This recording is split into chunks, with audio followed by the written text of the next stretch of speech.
ಈಗ ಕಡಲೆ ಇರಲಿ, ಹಲಸಂಡೆ ಬೀಜ, ಕಪ್ಪು ಕಡಲೆ ಅಥವಾ ಬಿಳಿ ಕಡಲೆ, ಎಲ್ಲವೂ ಸ್ವಾದಿಷ್ಟವಾಗುತ್ತೆ. ಕಲಬುರಗಿಯ ಆಳಂದದಲ್ಲಿ ಮತಗಳವು ಪ್ರಕರಣಕ್ಕೆ ಸಂಬಂಧಪಟ್ಟಂಗೆ ವೋಟ್ ಚೋರಿಯಲ್ಲಿ ಸುಭಾಷ್ ಗುತ್ತೇದಾರ್ ಪಾತ್ರ ದೃಢವಾಗಿದೆ.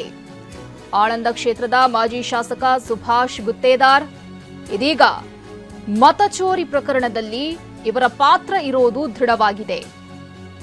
ಎಸ್ಐಟಿಯಿಂದ ನ್ಯಾಯಾಲಯಕ್ಕೆ ಚಾರ್ಜ್ ಶೀಟ್ ಸಲ್ಲಿಕೆ ಮಾಡಲಾಗಿದೆ. ತಂದೆ ಮಗ ಹರ್ಷಾನಂದ್ ವಿರುದ್ಧವೂ ಕೂಡ ಚಾರ್ಜ್ ಶೀಟ್ನಲ್ಲಿ ಉಲ್ಲೇಖಿಸಲಾಗಿದೆ. 2023ರ ವಿಧಾನಸಭಾ ಚುನಾವಣೆಯಲ್ಲಿ ಮತಗಳವು ಆಗಿತ್ತು ಅಂತ ಬಿಆರ್ ಪಾಟೀಲ್ ಆರೋಪಿಸಿದ್ರು. ಪ್ರಕರಣದ ತನಿಖೆಗೆ ಸಿಐಡಿ ರಚಿಸಿತ್ತು, ಜೊತೆಗೆ ಎಸ್ಐಟಿಯನ್ನು ಕೂಡ ರಚಿಸಿತ್ತು ಸರ್ಕಾರ. ತನಿಖೆ ಮುಗಿಸಿ 22,000 ಪುಟಗಳ ಚಾರ್ಜ್ ಶೀಟ್ ಸಲ್ಲಿಕೆ ಮಾಡಲಾಗಿದೆ.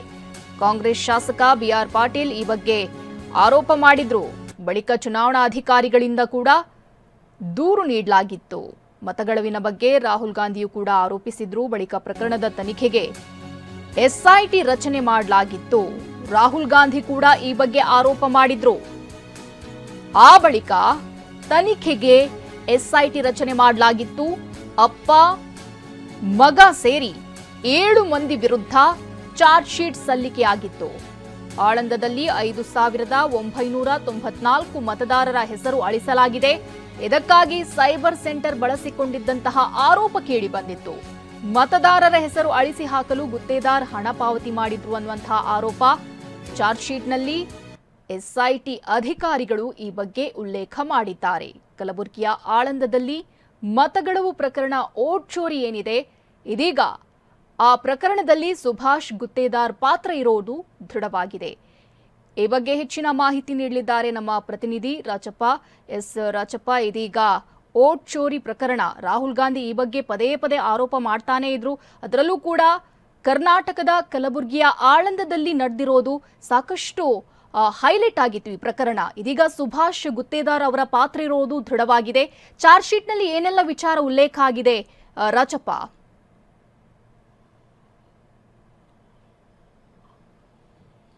ಶುಭಶ್ರೀ, ಕಾಂಗ್ರೆಸ್ ಮಾಡ್ತಾ ಇರುವಂತಹ ಮತಗಳವು ಅನ್ನುವಂತಹ ಆರೋಪಕ್ಕೆ ಈಗ ಮೊದಲ ಪುರಾವೆ ಸಿಕ್ಕಿದೆ ಅಂತ ಹೇಳ್ಬೋದು. ಯಾಕಂತಂದ್ರೆ ಆಳಂದದಲ್ಲಿ ಬಿಆರ್ ಪಾಟೀಲ್ ಹಾಗೇನೆ ಸುಭಾಷ್ ಗುತ್ತೇದಾರ್ ನಡುವೆ ಯಾವಾಗಲೂ ಕೂಡ ನೆಕ್ ಟು ನೆಕ್ ಪೈಪೋಟಿ ಇರುತ್ತೆ. ಇದೇ ಒಂದು ಸಂದರ್ಭದಲ್ಲಿ 2023ರ ಚುನಾವಣೆಯಲ್ಲೂ ಕೂಡ ಸುಭಾಷ್ ಗುತ್ತೇದಾರ್ ವಿರುದ್ಧವಾಗಿ ಬಿಆರ್ ಪಾಟೀಲ್ ಗೆಲುವನ್ನ ಸಾಧಿಸ್ತಾರೆ. ಆದ್ರೆ ಈ ರೀತಿಯಾಗಿ ಆಳಂದ ವಿಧಾನಸಭಾ ಕ್ಷೇತ್ರದಲ್ಲಿ ಜೊತೆಗೆ ಮಹದೇವಪುರ ವಿಧಾನಸಭಾ ಕ್ಷೇತ್ರದಲ್ಲಿ ಮತಗಳವು ಆಗಿದೆ ಎನ್ನುವಂತಹ ಒಂದು ಗಂಭೀರ ಆರೋಪಗಳೆಲ್ಲವೂ ಕೂಡ ಕೇಳಿ ಬರ್ತಾ ಇತ್ತು. ಇದಕ್ಕೆ ಸಂಬಂಧಪಟ್ಟಂತೆ ಏನು ಬಿಆರ್ ಪಾಟೀಲ್ ನೀಡಿದಂತಹ ದೂರಿನ ಆಧಾರದ ಮೇಲೆ ಅಲ್ಲಿ ಸ್ಥಳೀಯ ಪೊಲೀಸ್ ಠಾಣೆಯಲ್ಲಿ ಎಫ್ಐಆರ್ ಕೂಡ ದಾಖಲಾಗಿತ್ತು. ಸುಭಾಷ್ ಗುತ್ತೇದಾರ್ ಜೊತೆಗೆ ಹರ್ಷಾನಂದ್ ಅದರ ಪುತ್ರರ ವಿರುದ್ಧ ಕೂಡ ಅಲ್ಲಿ ಎಫ್ಐಆರ್ ದಾಖಲಾಗುತ್ತೆ. ಅದಾದ ಬಳಿಕವಾಗಿ ಒಂದು ಸಿಐಡಿ ಎಸ್ಐಟಿ ಅನ್ನ ಕೂಡ ಈ ಒಂದು ಪ್ರಕರಣದ ತನಿಖೆಗಾಗಿ ರಚನೆ ಮಾಡ್ತಾರೆ. ಸದ್ಯಕ್ಕೆ ತನಿಖೆಯನ್ನ ಪೂರ್ಣಗೊಳಿಸಿರುವಂತಹ ಸಿಐಡಿ ಎಸ್ಐಟಿ ತಂಡ ಚಾರ್ಜ್ ಶೀಟ್ ಅನ್ನ ಕೋರ್ಟ್ಗೆ ಸಲ್ಲಿಕೆಯನ್ನ ಮಾಡಿದೆ. ಈ ಸಂದರ್ಭದಲ್ಲಿ 5,994 ಮತಗಳೇನಿದೆ, ಈ ಮತಗಳನ್ನ ಅಳಿಸಿ ಹಾಕೋದಕ್ಕೆ ಸುಭಾಷ್ ಗುತ್ತೇದಾರ್ ಹಾಗೇನೆ ಪುತ್ರ ಹರ್ಷಾನಂದ ಇಬ್ರು ಕೂಡ ಸೇರ್ಕೊಂಡು ಒಂದು ಹುನ್ನಾರವನ್ನ ಮಾಡಿದ್ರು ಅನ್ನುವಂತಹ ವಿಚಾರ ಕೂಡ ಗೊತ್ತಾಗಿರುವಂತದ್ದು. ಅದನ್ನ ಚಾರ್ಜ್ ಶೀಟ್ ನಲ್ಲಿ ಉಲ್ಲೇಖವನ್ನ ಮಾಡಲಾಗಿದೆ. ಅಂದ್ರೆ ಒಂದು ಸೈಬರ್ ಸೆಂಟರ್ ಅನ್ನ ಇಟ್ಕೊಂಡು ಅಲ್ಲಿರುವಂತಹ ಆಳಂದ ವಿಧಾನಸಭಾ ಕ್ಷೇತ್ರದಲ್ಲಿರುವಂತಹ ಮತದಾರರೇನಿದ್ರೆ ಅವರ ಒಂದು ಹೆಸರನ್ನ ಮತದಾರರ ಪಟ್ಟಿಯಿಂದ ಅಳಸಾಕೋದಕ್ಕೆ ಈ ರೀತಿಯಾಗಿ ಒಂದು ಹಣವನ್ನ ನೀಡ್ತಾ ಇದ್ರು ಅನ್ನುವಂತಹ ವಿಚಾರ ಕೂಡ ಬಯಲಿಗೆ ಬಂದಿರುವಂತದ್ದು. ಅದರ ಜೊತೆಗೆ OTP ನೀಡೋದಕ್ಕೂ ಕೂಡ ಈ ಒಂದು ಮತದಾರರ ಪಟ್ಟಿಯಿಂದ ಹೆಸರನ್ನ ತೆಗೆಯೋದಕ್ಕೂ ಕೂಡ ಒಂದು ಹಣವನ್ನ ಫಿಕ್ಸ್ ಮಾಡಿಕೊಂಡು ನೀಡ್ತಾ ಇದ್ರು ಅನ್ನುವಂತ ವಿಚಾರ ಕೂಡ ಸದ್ಯಕ್ಕೆ ಗೊತ್ತಾಗ್ತಾ ಇರುವಂತದ್ದು. ಅಂದ್ರೆ ಈ ರೀತಿಯಾಗಿ ಎಲ್ಲಾ ರೀತಿಯಾದಂತಹ ಒಂದು ವಿಚಾರವನ್ನ ಉಲ್ಲೇಖ ಮಾಡಿ ಸುಮಾರು 22,000 ಪುಟಗಳ ಒಂದು ಚಾರ್ಜ್ ಶೀಟ್ ಅನ್ನ ಸಿಐಡಿ ಎಸ್ಐಟಿ ಕೋರ್ಟ್ಗೆ ಸಲ್ಲಿಕೆ ಮಾಡಿದ್ದಾರೆ ಅನ್ನುವಂತಹ ಒಂದು ವಿಚಾರ ಕೂಡ ಸದ್ಯಕ್ಕೆ ಗೊತ್ತಾಗ್ತಾ ಇರುವಂತದ್ದು. ಇದು ಇತ್ತೀಚೆಗೆ ರಾಜಕಾರಣದಲ್ಲಿ ನಡೆದಿರುವಂತಹ ಒಂದು ಮೇಜರ್ ಡೆವಲಪ್ಮೆಂಟ್ ಅಂತ ಹೇಳ್ಬೋದು. ಯಾಕಂದ್ರೆ ರಾಹುಲ್ ಗಾಂಧಿ ಸೇರಿದಂತೆ ರಾಜ್ಯದ ನಾಯಕರು ಕೂಡ ರಾಜ್ಯದಲ್ಲಿ ಜೊತೆಗೆ ವಿಧಾನಸಭೆ ಆಗಿನ ಲೋಕಸಭಾ ಚುನಾವಣೆ ವೇಳೆಯಲ್ಲಿ ಮತಗಳವು ಆಗಿದೆ ಅನ್ನುವಂತ ಗಂಭೀರ ಆರೋಪವನ್ನ ಮಾಡಿದ್ರು. ಆದ್ರೆ ಇದೆಲ್ಲವೂ ಕೂಡ ಎಲ್ಲೋ ಒಂದ್ ಕಡೆಗೆ ಕೇವಲ ಆರೋಪವಾಗಿ ಬರ್ತಾ ಇತ್ತು.